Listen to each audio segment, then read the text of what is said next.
പ്രായോഗികമായ ചില കാര്യങ്ങളൊക്കെ നോക്കണം എന്ന് പറയുകയാണ്. അതിൽ നമ്മൾക്കത് മനസ്സിലാകുന്നുണ്ട്. പക്ഷേ അങ്ങനെയെങ്കിൽ ഈ സിനിമാ സംഘടനകൾ കുറച്ചുകൂടി അക്കാര്യത്തിൽ ആത്മാർത്ഥതയോടെയുള്ള നിലപാട് സ്വീകരിച്ചാൽ, ഇപ്പോൾ നമ്മൾ ഈ എക്സൈസും പോലീസും ഒക്കെ അങ്ങോട്ടേക്ക് എത്തുന്നതിൽ നിന്ന് ഒക്കെ അവർക്ക് പിന്മാറാമല്ലോ. സിനിമാ സംഘടനകൾ കുറച്ചുകൂടി ഇതിൽ കർക്കശമായ നിലപാട് സ്വീകരിച്ചാൽ, ഈ വാക്ക് നൽകുന്നതിനപ്പുറത്തേക്ക്.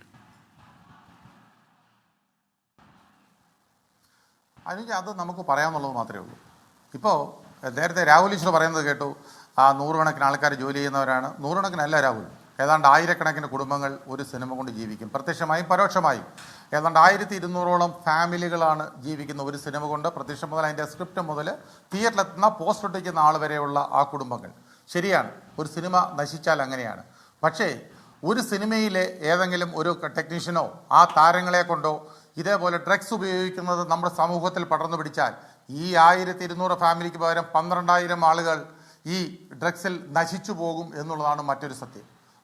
അതുകൊണ്ട് അതിൻ്റെ സെൻറ്റിമെൻസിലൊന്നും പിടിച്ചാരും ഈ പറയുന്നത് പോലെ പിന്നെ അതിനെ ഉദ്ധരിച്ച് നിൽക്കണ്ട.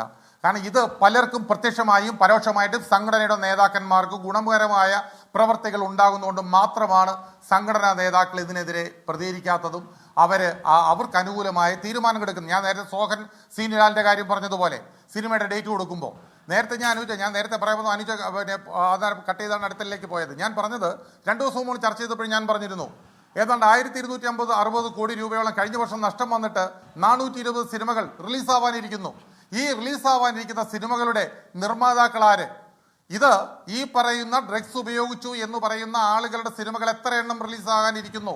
അതിന് നിർമ്മാതാക്കളാര്? ഇതിന്റെ ഫണ്ട് എവിടുന്ന് വരുന്നു? ഇത് സർക്കാർ അന്വേഷിക്കട്ടെ. ഇതെന്താ അന്വേഷിക്കാത്തത്? ഇത് വെറുതെ കിടന്ന് വായി കൊണ്ട് പറഞ്ഞാൽ മാത്രം മതിയോ? ഇത് ഗവൺമെന്റ് അന്വേഷിക്കണമെന്നേ.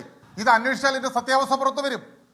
ഇനി അതുമാത്രമല്ല, മനോജ് എബ്രഹാം എന്ന് പറയുന്ന നമ്മുടെ ADGP ആയിട്ട് ഇപ്പോൾ സ്ഥാനം കയറ്റിപ്പോയ ആള്, മനോജ് എബ്രഹാമിന് വളരെ വ്യക്തമായിട്ട് അദ്ദേഹത്തിന് ഈ പേരുകൾ മനസ്സിലാക്കി എന്നാണ് ഞാൻ അറിയുന്നത്.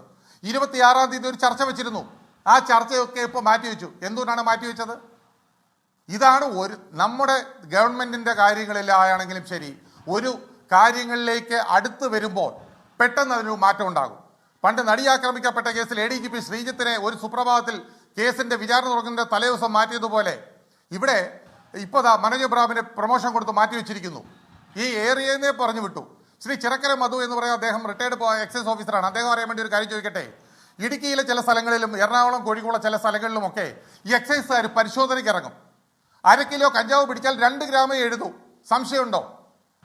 2 ഗ്രാം എഴുതും, കേസില്ല. ബാക്കി കഞ്ചാവ് അവർക്ക് തന്നെ വിറ്റിട്ട് അവരുടെ ഇത് പണം പിടുക്കുന്ന എക്സൈസിലെ ഉദ്യോഗസ്ഥരുള്ള നാടാണിത്. ഇത് 2-3 സ്ഥലത്ത് സംഭവിച്ചിട്ടുണ്ട്. തെളിവ് സഹിതം പിടിക്കപ്പെട്ടിട്ടുണ്ട്. ആഴ്ചയിൽ എക്സൈസ് ഇറങ്ങി പിരിവ് നടത്തുന്നുണ്ട്. ഇത് താങ്കൾക്കറിയാമോ? താങ്കൾ ചിലപ്പോൾ അവരെ ന്യായീകരിക്കായിരിക്കും, പക്ഷേ നമ്മുടെ നാട്ടിൽ നടക്കുന്ന സംഭവമാണ്. അപ്പൊ അങ്ങനെയുണ്ടോ ഒരു നെക്സസ് എന്ന തരത്തിലേക്ക് തന്നെ? ഞാൻ ശ്രീ ചിറക്കര മധുവിനോട് നമുക്ക് ചോദിച്ചു പോകാം. ഞാൻ പറഞ്ഞു തീർന്നില്ല അനുജ, ഒരു സെക്കൻഡ്. ഓക്കെ,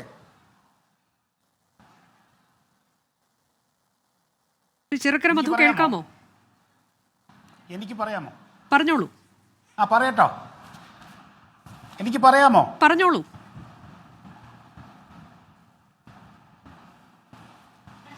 ഇദ്ദേഹം പറഞ്ഞത് വളരെ വേഗമായിട്ടുള്ള ഒരു ആരോപണം മാത്രമാണ്.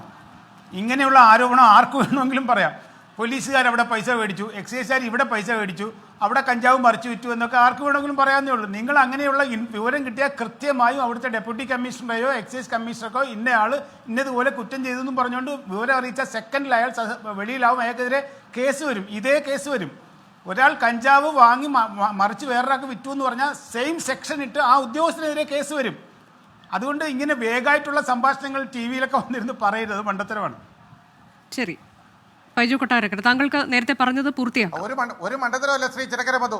അല്ലല്ല, അത് മണ്ടത്തരമല്ല ശ്രീ ചിറക്കര മധു. അത് ഈ നാട്ടിൽ നടന്ന സംഭവമാണ്. ഇപ്പോഴും ആഴ്ചയിൽ ഇറങ്ങി പിരിവ് നടത്തുന്ന ഒരു എക്സൈസ് ഓഫീസറുള്ള നാടാണിത്. വേണമെങ്കിൽ പേര് സഹിതം ഞാൻ തരാം, താങ്കൾക്ക് തരാം, പരസ്യമായിട്ട് പറയുന്നില്ല. അല്ല, അത് പരാതിപ്പെടണമെന്നാണ് പറയുന്നത്. അത് അങ്ങനെയൊക്കെ ഉണ്ടെങ്കിൽ നമ്മളത് പരാതി കൊടുത്താൽ നടപടി ഉണ്ടാകുമെന്നാണ്. അനുജ, എനിക്കൊരു വിവരം കിട്ടിയിട്ടുണ്ടെങ്കിൽ ആ വിവരം 100% അത് അധികൃതരെ അറിയിക്കുന്ന ആളാണ് ഞാൻ.